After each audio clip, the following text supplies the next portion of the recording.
Assalamualaikum warahmatullahi wabarakatuh. Berjumpa lagi dengan Mimin. Oke, kita lanjutkan saja ceritanya, guys. Bab 235 sampai 236. Mendengar perkataan si Tong Tian, kepala keluarga Si langsung geram dan menamparkan wajahnya. Bentak, si Tong Tian tertembak dan terbang beberapa meter jauhnya.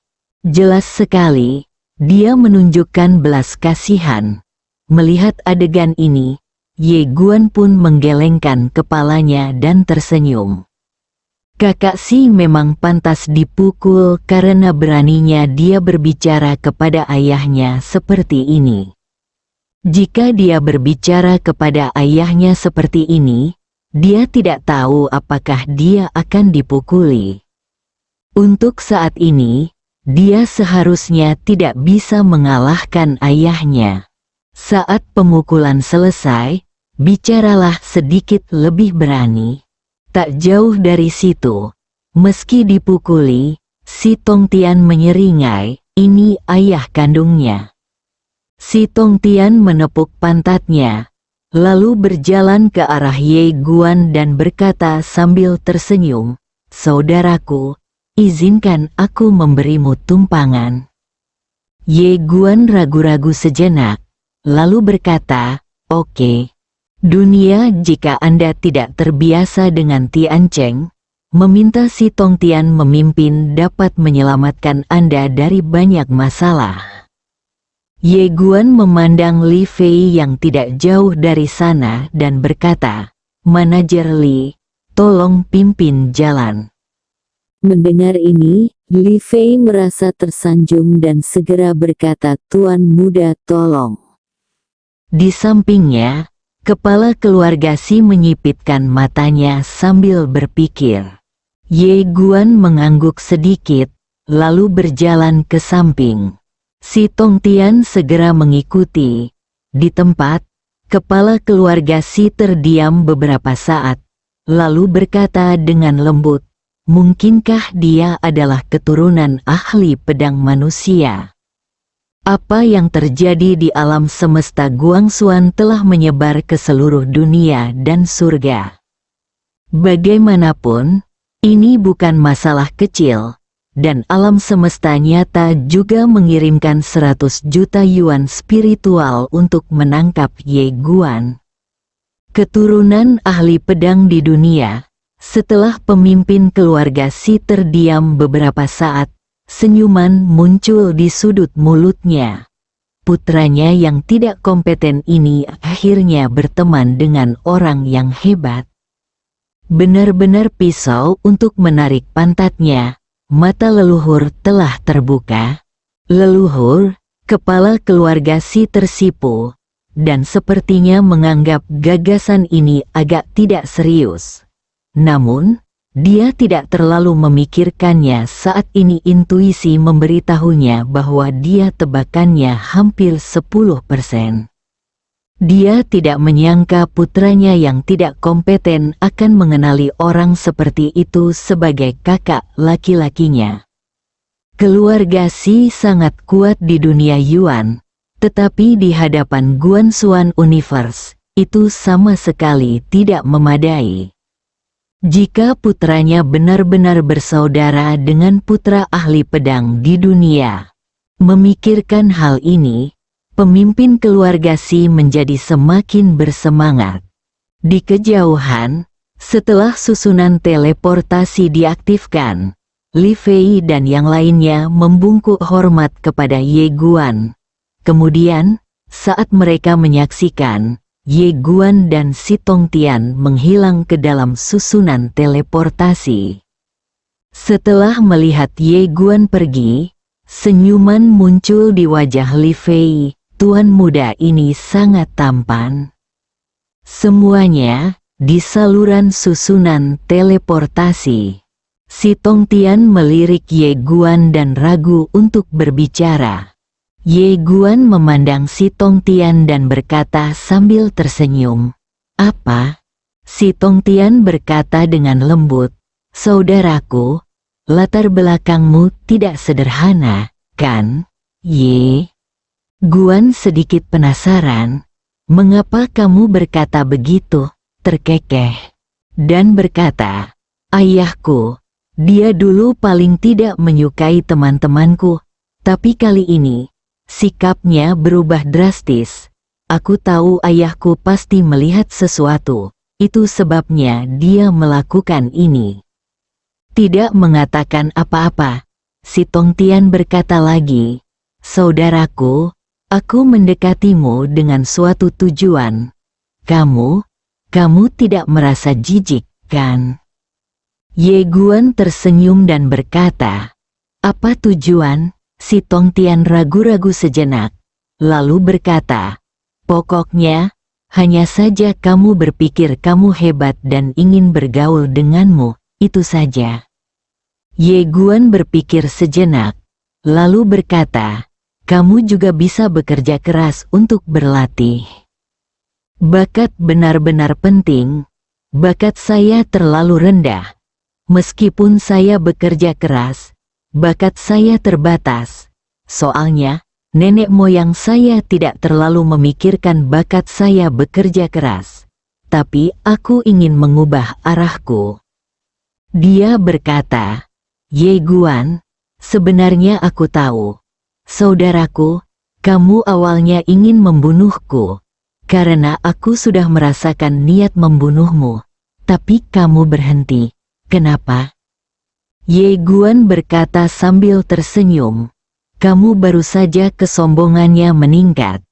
Tapi itu tidak terlalu buruk. Jadi aku tidak ingin melakukan kesalahan apapun. Si Tongtian menyeringai. Terima kasih. Dia tahu itu jika Ye Guan tidak melakukannya memberinya kesempatan itu, dia akan mati. Biku Ge baru. Identitasnya sendiri tidak sederhana. Oleh karena itu, dia tahu betapa disengajanya para murid kekuatan besar. Di mata mereka, nyawa orang biasa benar-benar tidak berharga.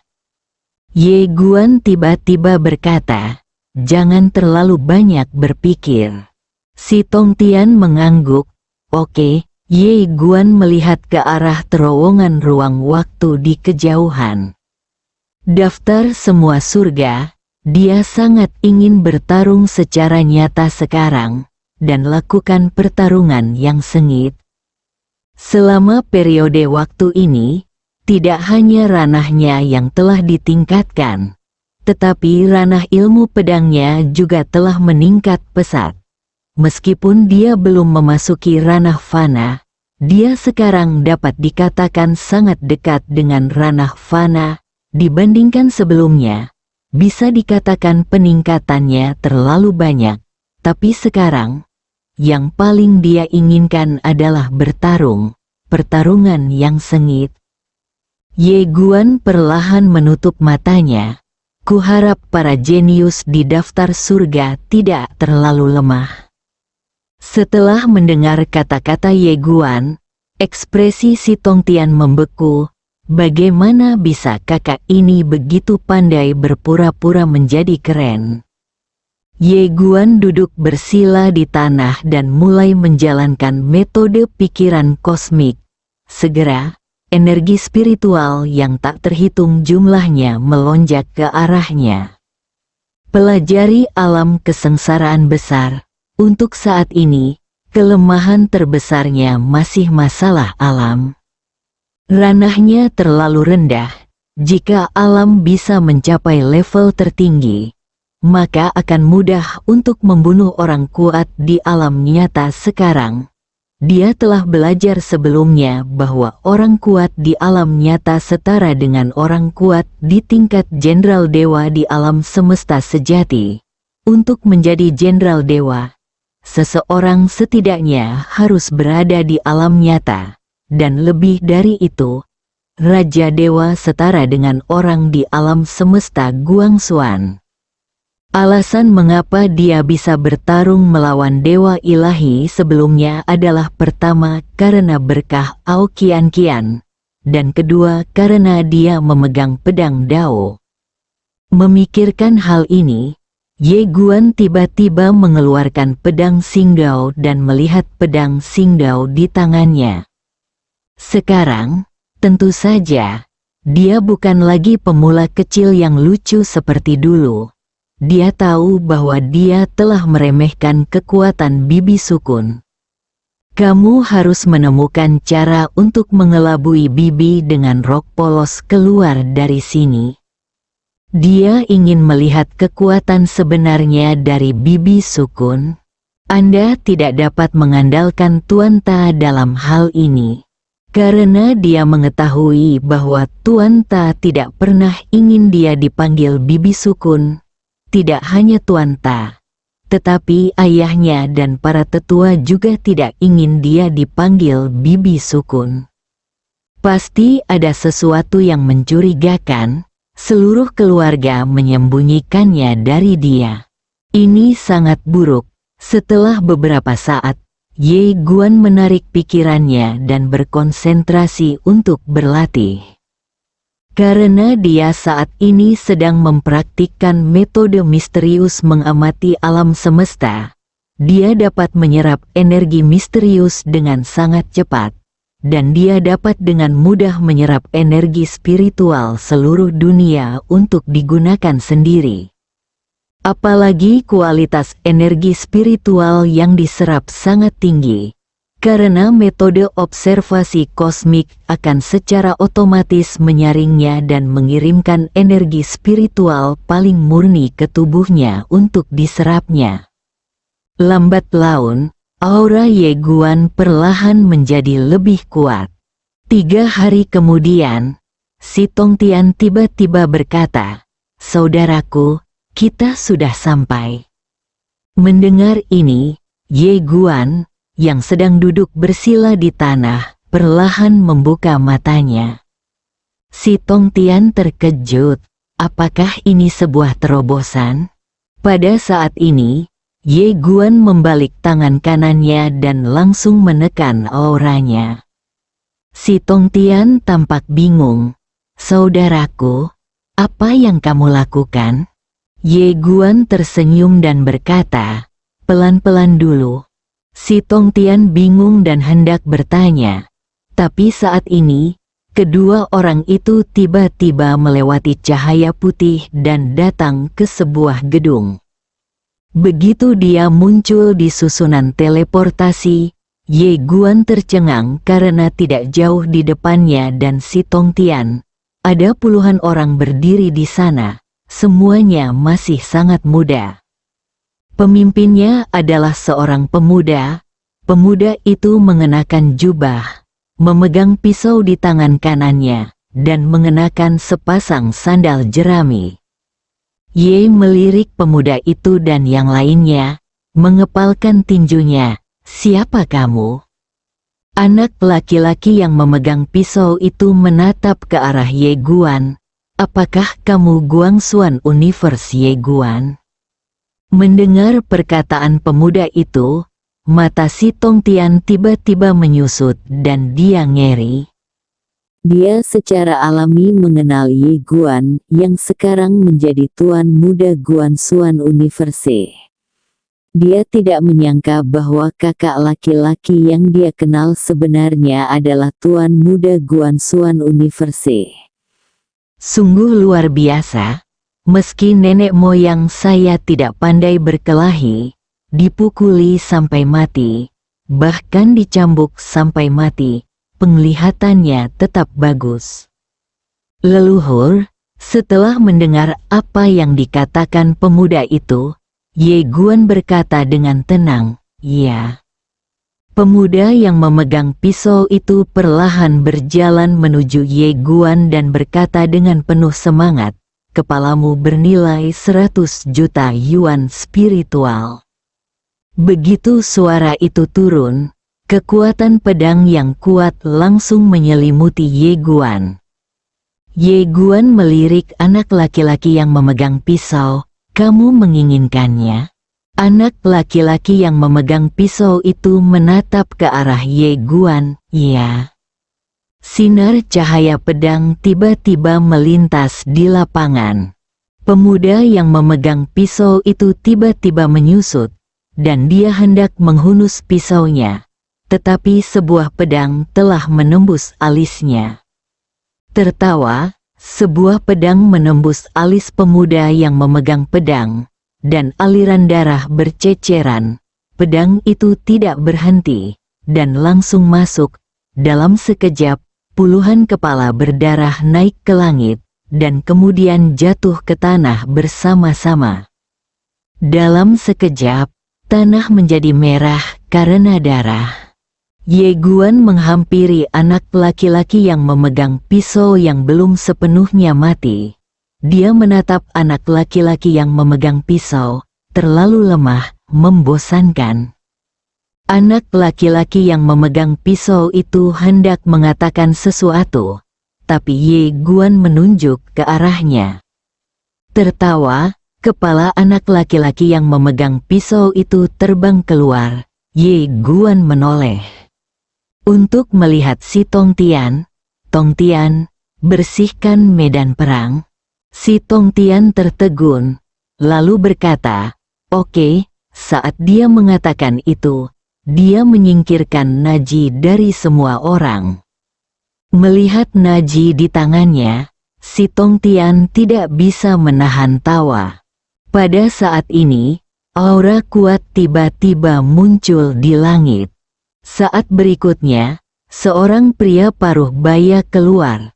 Setelah pria paruh baya itu keluar, dia menatap Ye Guan dengan mata dingin.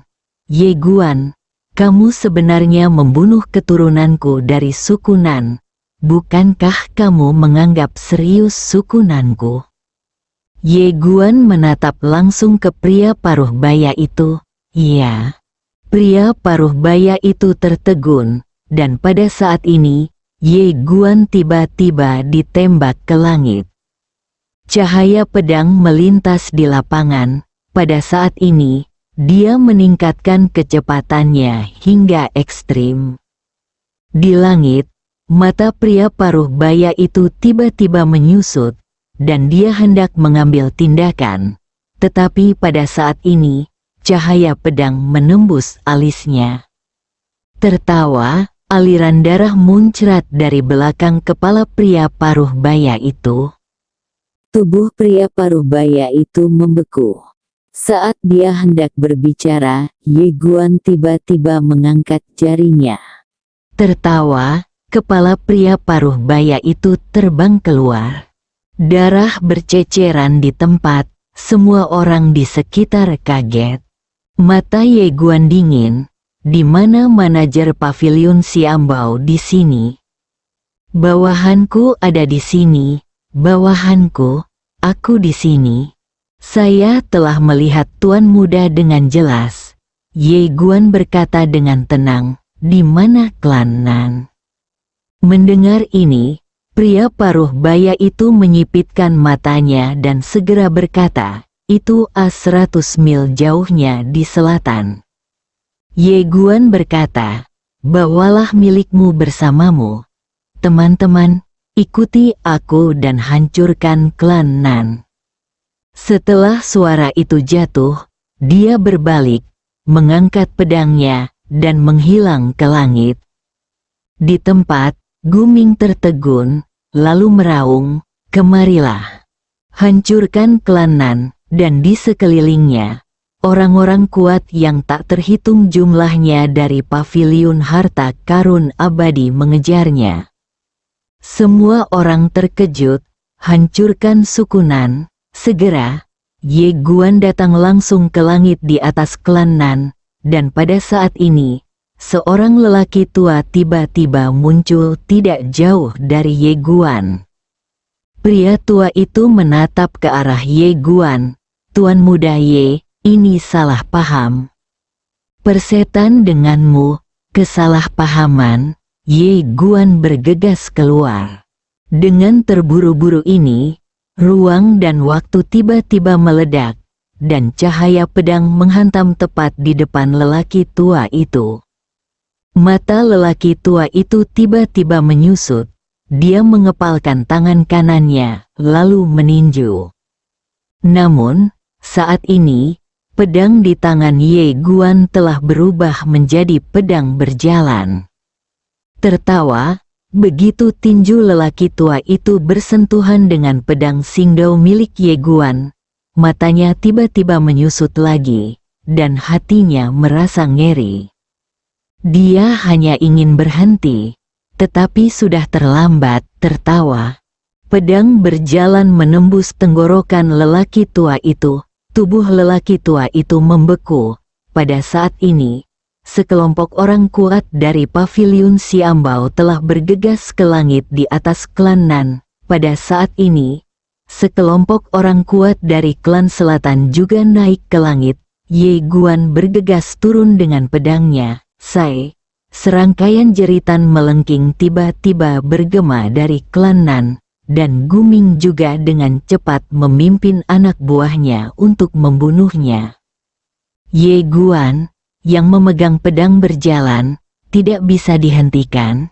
Dalam waktu kurang dari beberapa saat, ratusan orang kuat dari suku selatan tewas secara tragis di tempat.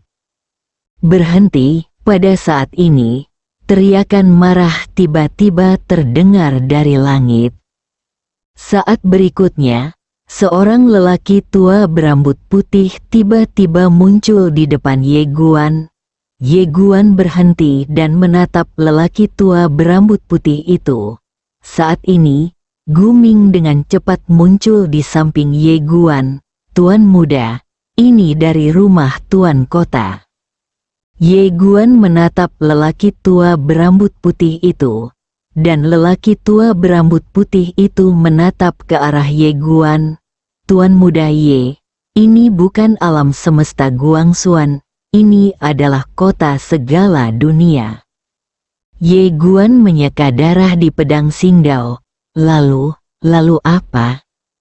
Pria tua berambut putih itu sedikit menyipitkan matanya. Dilarang membunuh orang di kota. Ye Guan tersenyum dan berkata, "Bagaimana jika orang-orang dari suku Nan membunuhku?" Pria tua berambut putih itu mengerutkan kening.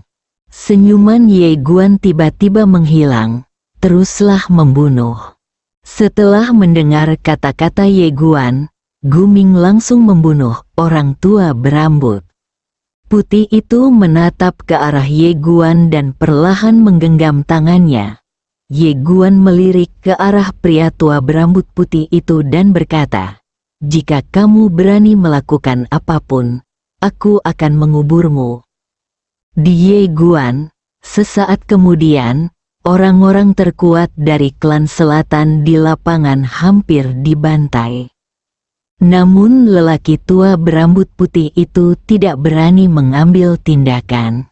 Ye Guan tiba-tiba berkata, "Guan Gu." Guming muncul di sebelah Ye Guan, dan Ye Guan berkata dengan tenang, "Bukankah alam semesta yang sebenarnya menggunakan 100 juta yuan spiritual untuk menangkap saya?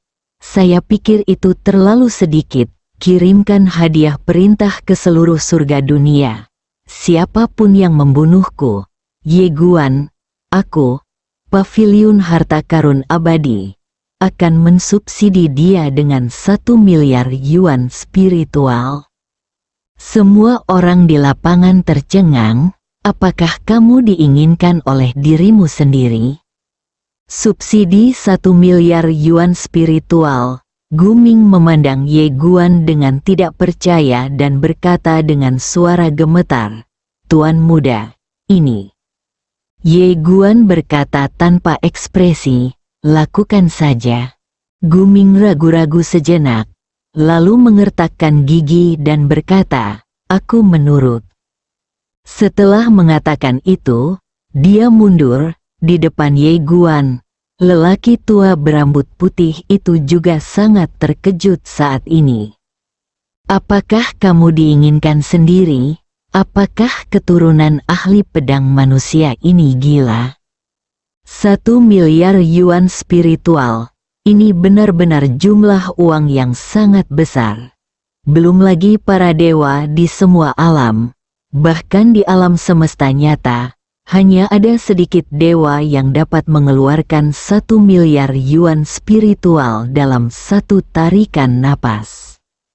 Apakah dia mengira dia tidak mati cukup cepat? Ye Guan menyingkirkan pedang Xingdao, dan kemudian menatap lelaki tua berambut putih di depannya. Yang mulia, saya tidak punya niat menargetkan rumah tuan kota. Saya orang yang berakal sehat, klan Nanlah yang mengirim orang untuk membunuhku terlebih dahulu. Karena klan Nan mereka jika mereka ingin membunuhku, aku secara alami akan menghancurkan mereka. Genosida ini hanya menargetkan klan Nan, bukan kekuatan pihak ketiga manapun. Setelah mengatakan itu, dia berbalik dan berjalan pergi. Di tempatnya, lelaki tua berambut putih itu tetap diam. Di kejauhan, wajah Ye Guan tanpa ekspresi dan matanya dingin. Xiaota tiba-tiba berkata, "Kenapa kamu tiba-tiba begitu marah?" Dalam kesannya, lelaki kecil ini suka memberikan ruang untuk sesuatu terjadi dan tidak suka melakukan sesuatu sepenuhnya. Tapi kali ini tidak biasa. Ye Guan berbisik, "Aku salah." Xiaota bingung. "Salah," Ye Guan berkata dengan lembut. "Aku ingin bersikap baik kepada orang lain.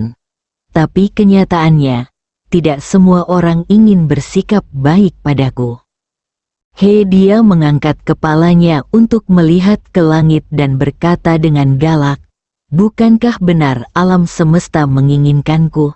Bagaimana 100 juta roh yuan cukup? Aku akan memberi mereka 1 miliar ekstra. Silakan datang dan bunuh aku cepat."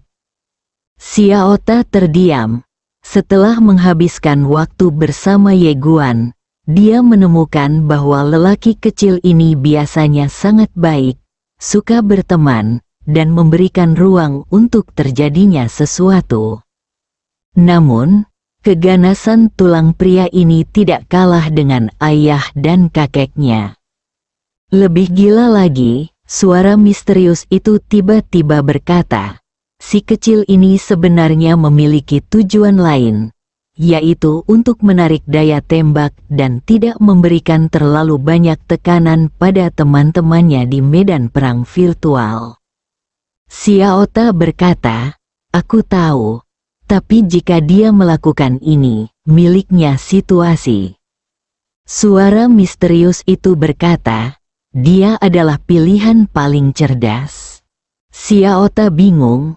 "Apa maksudmu?" Suara misterius itu berkata, "Dia dapat menghindari 90% masalah. Coba pikirkan, jika dia ingin 1 miliar dolar untuk menangkapnya, berapa banyak pasukan yang berani datang?" Xiaota terdiam. Suara misterius itu berkata lagi, "Tentu saja, mereka yang berani datang jelas bukan kekuatan biasa." Setelah hening beberapa saat, Xiaota berkata, "Saya mengerti, orang ini hanya memainkan game kelas atas." Propaganda Pavilion Xiambao, berita Ye Guan bahwa dia dicari demi 1 miliar dolar dengan cepat menyebar ke seluruh dunia. 1 miliar. Ketika mereka mendengar berita itu, seluruh surga di dunia terkejut. "Apakah kamu diinginkan sendiri? Apakah Ye Guan ini gila?" Yang paling penting adalah Pavilion Xiambao mengeluarkannya dalam bentuk perintah hadiah. Dengan kata lain, jika Ye Guan benar-benar terbunuh, pasti ada 1 miliar yuan spiritual. 1 miliar. Saya harus mengatakan bahwa kekuatan yang tak terhitung jumlahnya menjadi gila. Dengan uang sebanyak ini, berapa banyak pembangkit tenaga listrik top yang bisa dikembangkan? Anda tahu, setelah mencapai level tertentu, kristal peri biasa tidak lagi berguna, dan hanya Ling Yuan yang dapat membiarkan pembangkit tenaga listrik teratas itu terus meningkat. Namun, kecuali alam semesta sejati, esensi spiritual di dunia lain terlalu sedikit. Secara khusus, surga di semua alam harus memberi penghormatan kepada alam semesta yang sebenarnya. Bagaimanapun, tidak semua orang dapat mengamati alam semesta yang misterius dan berani menantang alam semesta yang sebenarnya. Dalam hal ini, Ling Yuan bahkan lebih langka. Namun, ada banyak paviliun harta karun abadi. Mereka tidak percaya ketika kekuatan lain mengatakan mereka dapat mengambil 1 miliar yuan spiritual. Tetapi paviliun Xiambao dapat memberikannya. Selain alam semesta sejati, di antara semua surga di dunia, paviliun Xiambao adalah yang terkaya. Selain paviliun Xiambao merupakan kamar dagang terbesar di seluruh dunia, ada alasan lain, yaitu paviliun Xiambao tidak perlu membayar biaya perlindungan kepada alam semesta sejati. 1 miliar yuan spiritual, termasuk apa yang diberikan alam semesta nyata, itu berarti 1,1 miliar. Jumlah ini terlalu menggiurkan, banyak kekuatan sudah siap mengambil tindakan. Tentu saja, masih banyak kekuatan yang masih terjaga. Astaga, itu adalah Guan Xuan Universe, dan dia juga merupakan keturunan dari ahli pedang manusia. Apakah uang ini begitu mudah didapat? Ahli pedang manusia tidak ada di alam semesta Guan Xuan, tapi dia belum mati. Jika kamu membunuh putranya, bisakah dia menanggungnya? Tentu saja, kebanyakan dari mereka pemarah, lagi pula, hadiahnya terlalu besar. Dan mereka tahu bahwa ahli pedang manusia sekarang sedang menantang dewa sejati. Pada saat ini, ahli pedang manusia pasti tidak punya waktu untuk menjaga putranya. Paviliun Xianbao. Setelah Ye Guan kembali ke paviliun Xianbao, si Tongtian segera mendatanginya. Dia membuka telapak tangannya dan cincin muncul di depan Ye Guan. Saudaraku, panennya tidak sedikit. Totalnya ada puluhan juta kristal ilahi. Kristal, untuk saat ini, 1 kristal ilahi setara dengan 100 kristal peri. Nomor 2 setelah kristal spiritual. Ye Guan menyimpan cincin itu, lalu melihat ke samping Guming. Bagaimana cara mengalahkan peringkat seluruh surga? Dia tidak akan berpikir bahwa jika tidak ada yang datang untuk membunuhnya, kekuatan surga di semua alam mungkin akan keberatan. Tetapi alam semesta yang sebenarnya pasti tidak akan keberatan. Alam semesta nyata pasti akan mempertaruhkan nyawanya untuk membunuhnya. Prioritas utama adalah meningkatkan kekuatan Anda secepat mungkin. Tetapkan tujuan kecil terlebih dahulu. Generasi muda di alam semesta tidak terkalahkan. Guming berkata dengan cepat, sangat mudah untuk mengalahkan peringkat All Heaven. Pergi ke galaksi arena. Ye Guan sedikit mengernyit. Galaksi arena. Guming mengangguk. Ya, di langit berbintang di atas all worlds, all kota surga. Namun, untuk menantang para jenius dalam daftar surga, kamu harus lulus ujian. Ye Guan bertanya. Tes apa? Guming berkata. Menyeberangi jembatan Xinghe. Jembatan Xinghe ini adalah jalan percobaan. Dalam daftar akan habis. Ye Guan mengangguk dan segera berkata, ayo pergi ke jembatan Xinghe. Guming segera berkata, Tuan muda, ikuti saya. Jika dilihat sekilas, terdapat sebuah jembatan yang mengarah langsung ke ujung galaksi. Guming berkata dengan sungguh-sungguh, "Tuan muda, setelah melintasi jembatan ini, Anda dapat mengikuti ujian." Ye Guan mengangguk dan berjalan menuju jembatan. Begitu dia melangkah ke jembatan galaksi, waktu dan ruang di depan Ye Guan tiba-tiba berubah drastis, dan saat berikutnya, di ujung galaksi, seorang wanita tiba-tiba muncul. Wanita dengan rok polos. Melihat wanita dengan rok polos, Ye Guan tercengang. Bibi dengan rok polos, dan di belakang wanita dengan rok polos, miliaran jalan runtuh.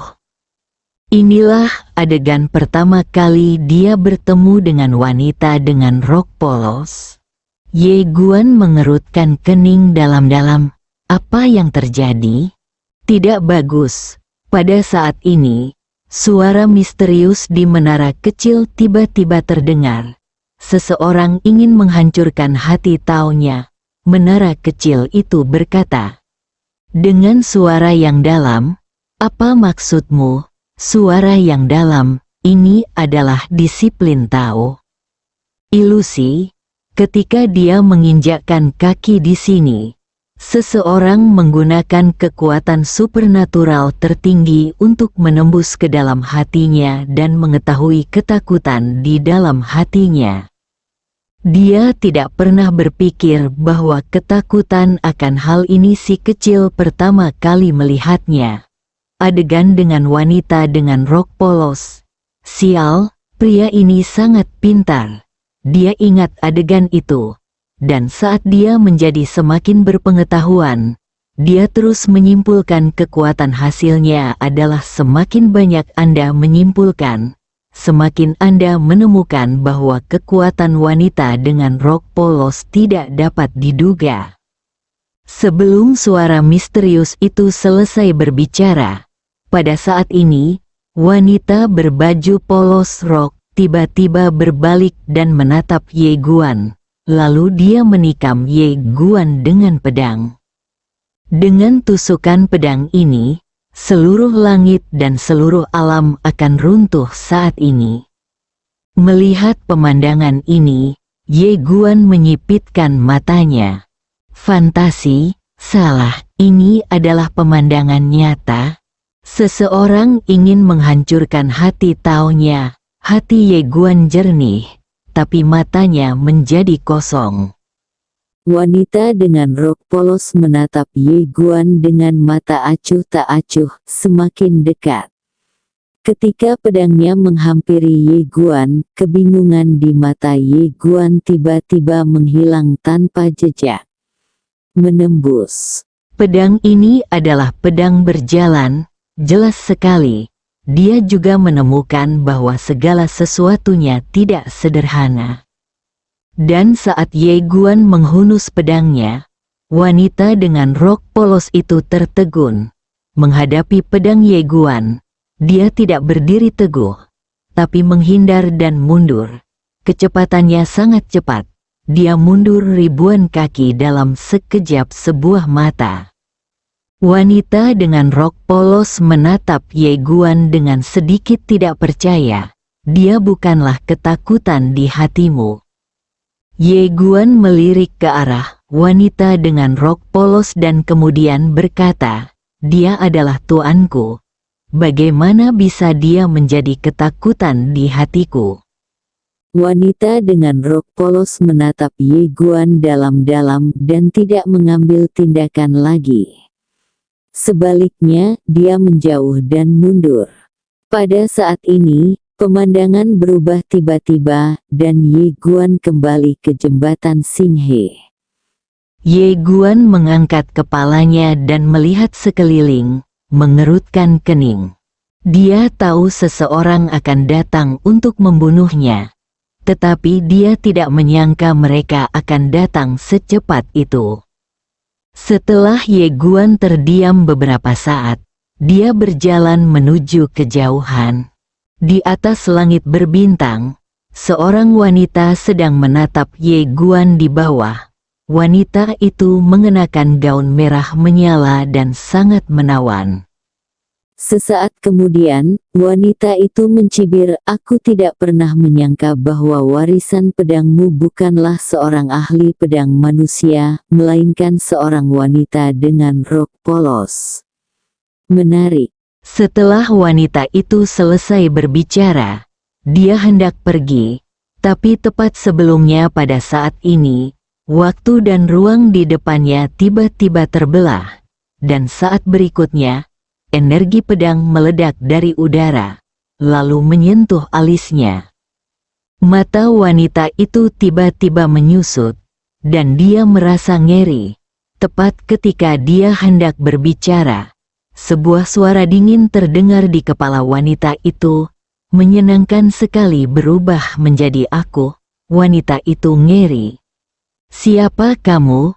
Ruang dan waktu tidak jauh di depan wanita itu tiba-tiba terbelah, dan di kedalaman galaksi yang tak berujung, dia melihat seorang wanita mengenakan gaun berdarah. Tampaknya ada semacam pertempuran yang menghancurkan bumi yang terjadi di bidang bintang kosmik tempat wanita dengan rok darah berada, dan semuanya hancur dan sekarat. Pada saat ini, wanita dengan rok darah sedang menatapnya. Matanya tanpa emosi apapun, dipisahkan oleh miliaran galaksi dan alam semesta. Tuan Ye Guan melihat tatapan tanpa emosi dari wanita dengan rok polos, wanita itu merasa ngeri dan berkata dengan cepat, "Saya adalah tetua dari Sekte Qianhuan di alam 1000 ilusi. Saya telah mengubah penampilan Anda, yang tidak diragukan lagi menyinggung. Mohon maafkan saya. 1000 alam ilusi, di seluruh alam 1000 ilusi, Wanji menempati peringkat keempat, dan Sekte 1000 ilusi adalah kekuatan terkuat di alam 1000 ilusi dan satu-satunya kekuatan super, yang cukup terkenal di alam 10.000 ilusi. Oleh karena itu, dia mengumumkan nama keluarganya agar pihak lain memanfaatkannya. Di ujung galaksi, wanita dengan rok polos menatap wanita itu dengan dingin. Saat berikutnya, dia melambaikan lengan bajunya, dan energi pedang tiba-tiba terbang keluar. Ribuan dunia fantasi. Pada hari ini, sebuah pedang tiba-tiba jatuh dari langit.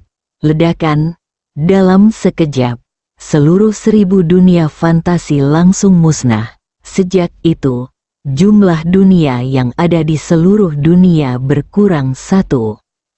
Bersambung.